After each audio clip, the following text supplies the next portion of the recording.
Hi students of class 11. Welcome to your course of English language. I am looking forward to the opportunity we will have to learn and grow together in the course. Today I have decided to take up grammar. We will begin with simple, compound and complex sentence. Now, let me ask you a question. What is a simple sentence? A simple sentence has only one subject and one predicate. That is, a simple sentence has only one finite verb. Example: Joe waited for the train. Now, this is your subject and this is your verb. Yes? Next, the train was late. Yes?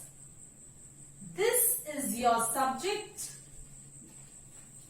and this is your verb. Have you got it? Now, we come over to compound sentence. Now, what is a compound sentence?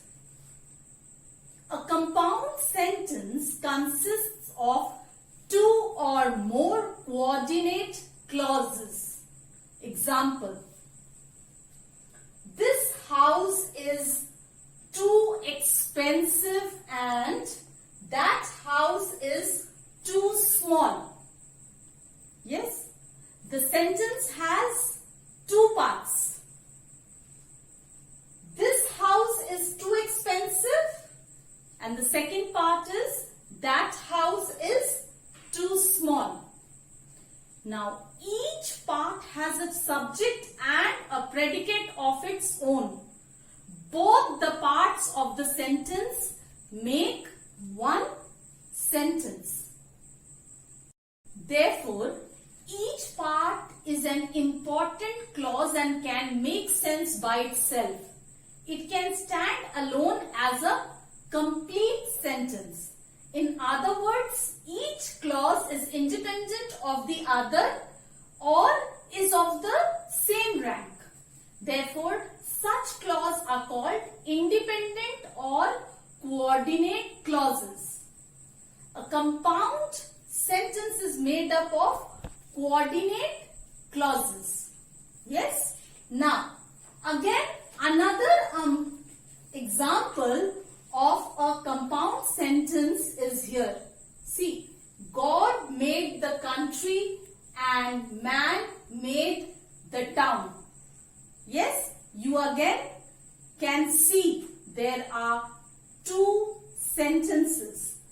Two, in fact, independent sentences. That is, God made the country and the other sentences, man made the town. Yes? Two independent sentences which are same rank. Now, next we come over to complex sentence. Now, a complex sentence consists of one main clause and one or more subordinate clauses depending for their full meaning on the main clause. Example: we went home when the sun set. Yes? Now, this sentence consists of two parts. The first part is we went home and the second part is when the sun set. Yes? Now, as each part has a subject and a predicate of its own and is part of a large sentence, each part of the sentence is a clause. the sentence "we went home" makes sense by itself and can stand alone. Such a clause is called main or principal clause. The clause when the sun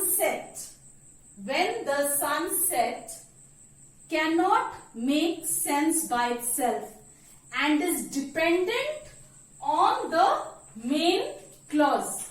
Therefore, this is a subordinate clause. It depends upon the main clause to have a complete meaning. It cannot stand independently or alone. It depends for its full meaning on the main clause. That is, we went home.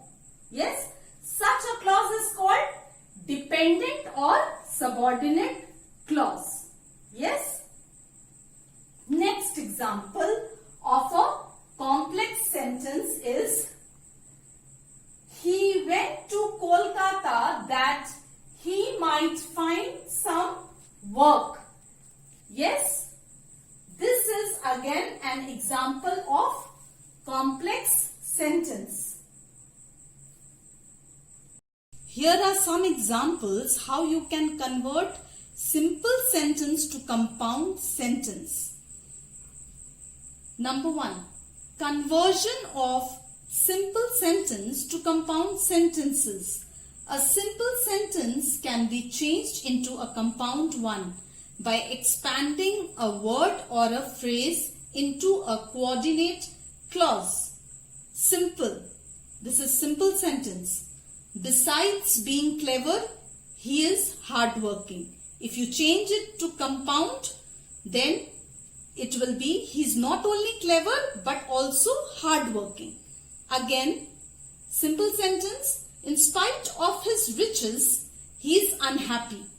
If you convert it to a compound sentence, it will be, he is very rich but he is unhappy. Next, simple. He must leave early to catch the flight. If you change it to compound, then it will be, he must leave early or he will not catch the flight. Simple. Besides making a promise, he kept it. If you change it to compound, then you'll write, he not only made a promise but also kept it. Again, another simple sentence. Failing prompt payment, the goods must be returned. If you change it to compound, then you must either pay the bill at once or return the goods. Simple sentence. Notwithstanding his hard work, he did not succeed. If you change it to compound, then it will be, he worked hard, yet he did not succeed. Hope you must have understood what is a simple, compound and complex sentences. Your assignment for today is rewrite the following simple sentences as compound sentences. The first one, in spite of being poor, he is honest. So what will your answer be if you change this simple sentence into a compound sentence? Your answer will be, he is poor but he is honest. Second one, looking at the crowd, he dived into the sea. Your answer will be, he looked at the crowd and dived into the sea. Now, the rest of the questions you have to do as your homework. Number 3, she was weak owing to ill health.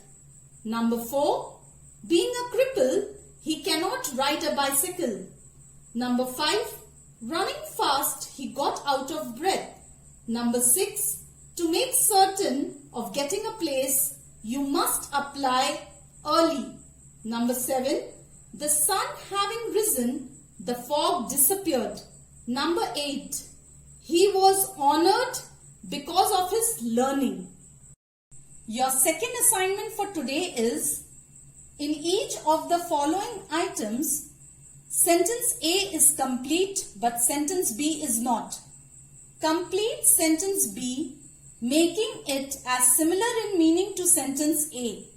Write down sentence B, complete in each case. Now number 1. He changed his clothes and went for a walk. What will your answer be? Having changed his clothes, he went for a walk. Now, the rest of the questions you will do as your homework. Number 2. I called her, but she gave me no answer. The B sentence you have to write, ending with to my call. Yes. Number 3. You must work hard or you will not succeed. Again, you'll have to write the B question, ending with to succeed. Number 4. Not only was he set free, but also was given some money. You have to begin with he was set free. Number 5. He was ill and therefore he could not go to school. The B sentence you have to write ending with due to his illness. Number 6. She is very poor but she does not complain. You have to begin with in spite of. Number 7. They finished their work and went to play. You have to begin with having. Number 8. The ship went down, yet the passengers were saved. You have to begin with in spite of. Students, I'd like to tell you something that is very important. There are no shortcuts to any place worth going. Drilling is important for learning grammar. So do it. Be supportive. Be careful.